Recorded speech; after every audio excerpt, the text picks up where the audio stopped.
मैं हूं शाह मोहम्मद इमरान और आप देख रहे हैं जाग मेरे शहर न्यूज़ चैनल। अपना शहर के मार्केट यार्ड की एक दुकान में आज 7 अक्टूबर बरोज़ जुमेरात को आग लग जाने से इलाके में बेचैनी और खौफ का माहौल बर्पा हो गया।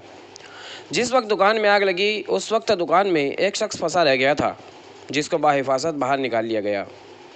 आग लगने की बुनियादी वजह अभी सामने नहीं आई है। आग लगने की खबर मिलते ही मुकामी फायर ब्रिगेड अमला और पुलिस जाए वारदात पर पहुंचे। आग पर काबू पाने में फायर ब्रिगेड अमले ने कामयाबी हासिल की है।